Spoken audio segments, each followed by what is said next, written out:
Howdy everyone, this is Grandpa with Uptown 101. This is my channel, Best Houston Apartments.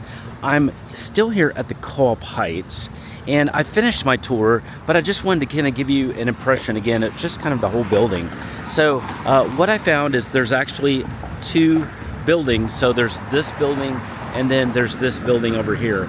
And they're very new and very nice. They're right on Shepherd, so it's a really good location. Everything is really clean. You can see the landscaping is really pretty. It's a very, very attractive apartment.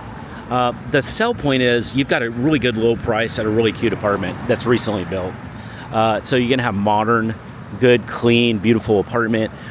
There's no amenities, none. There's a dog park and that's it. Everything else is just, you just take an elevator straight to your apartment, that's it. But people seem to like it, it sells, and it's usually one bedroom apartments here. So that's a little bit more about this area and why you might want to consider the Coop Heights. If you want to throw Coop Heights on your Heights tour, I recommend you do a Heights tour of maybe 3 or 4 places. You can even do more, and we'll set that complete tour up for you for free. Send us a text, send it to me at the number below, and just say hi, and we'll kind of go from there. Hey, I can't wait to hear from you. We've got our next apartment in the Heights today. It's coming up, I believe it's the Rye Heights. So we're gonna go visit the Rye Heights right now.